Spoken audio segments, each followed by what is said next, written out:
दोस्तों, आज की इस वीडियो के अंदर मैं आपको बताऊंगा कि डंकी और सलार आखिर कितने पैसे कमाने वाली हैं। जी हाँ, बहुत ही इंटरेस्टिंग टॉपिक है। आपने इस वीडियो को बस एंड तक देखना है, आपको बहुत सारी नई जानकारी मिलेगी। तो दोस्तों, सबसे पहले अगर बात करें सलार की, तो सलार अपने आप में ही एक ब्रांड बन चुका है और डंकी भी उससे कम नहीं है, क्योंकि डंकी की वजह से सलार की प्रमोशन हो रही है और सलार की वजह से डंकी की प्रमोशन हो रही है, जो कि बहुत ही अनबिलीवेबल सा सीन लग रहा है। अब दोनों मेकर जो हैं बहुत ही ज़्यादा होशियार हैं, प्रशांत नील भी और राजकुमार हिरानी भी। एक से एक बढ़ के दोनों मेकर्स हैं दोस्तों, दोनों डायरेक्टर्स बड़े ही बवाल किस्म के हैं। तो जहाँ पे अगर बात आती है अर्निंग्स की, तो वो तो होने वाली भी हैं अनबिलीवेबल। ऐसे रिकॉर्ड्स बनेंगे, ऐसे रिकॉर्ड्स साउथ इंडस्ट्री में भी और बॉलीवुड में भी, जो कि पहले कभी नहीं बने थे।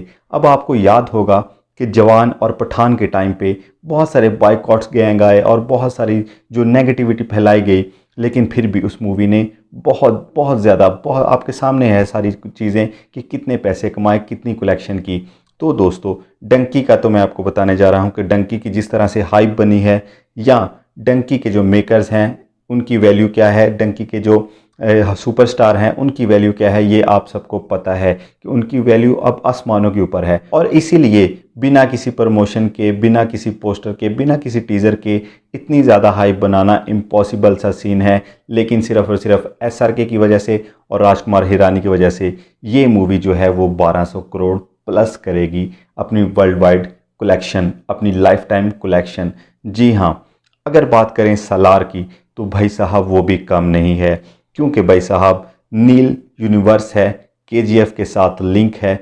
यही बड़ी, बहुत बड़ी बात है, क्योंकि भाई साहब KGF जो है एक अपने आप में ब्रांड है। KGF के साथ हम किसी मूवी को कंपेयर नहीं कर सकते।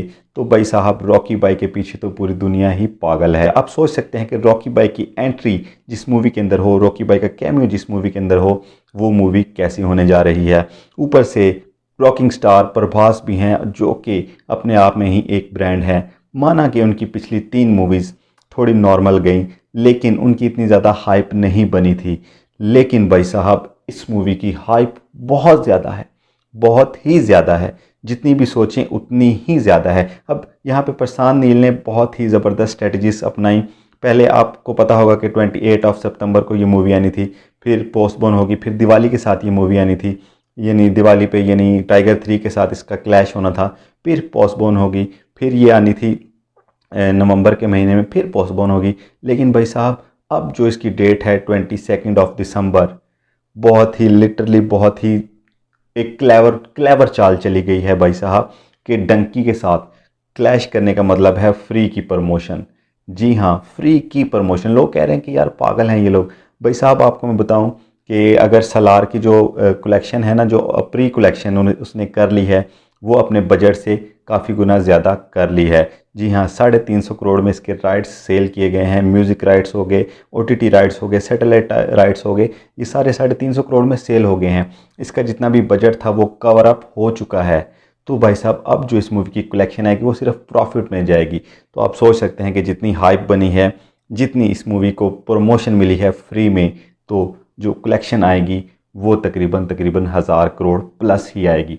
ये दोनों मूवीज़ ब्लॉकबस्टर हैं और ये आप मेरे से लिटरली लिखवा लें, ठीक है जी। जब मूवीज़ आएंगी तो ये आपको मेरी ये बात याद आएगी कि भाई साहब इस बंदे ने कहा था कि दोनों मूवीज़ ब्लॉकबस्टर हैं और ब्लॉकबस्टर होंगी, क्योंकि इनकी जो हाइप है वो ही बता रही है। मूवी की जो हाइप होती है ना, वो बता देती कि इसने कितने पैसे कमाने हैं। जैसे पिछले दिनों मिशन रानीगंज मूवी आई, कोई हाइप नहीं थी, ना कोई उसकी प्रमोशन की गई, कुछ भी नहीं था। हालांकि खिलाड़ी कुमार था भाई साहब, खिलाड़ी कुमार वो एक्टर हैं जो कि बड़े बड़े रिकॉर्ड जिन्होंने बनाए हैं और बॉक्स ऑफिस के ऊपर ताबड़तोड़ कमाई वो कर चुके हैं। लेकिन भाई साहब सिर्फ प्रमोशन नहीं थी, जिसकी वजह से भाई साहब मूवी 20-25 करोड़ पे आके ही दम तोड़ चुकी है। अब वो बिल्कुल रोज़ के 1-2 करोड़, 1-2 करोड़ कमा रही है, वो कुछ भी नहीं है, एक हिसाब से वो डेड हो चुकी है।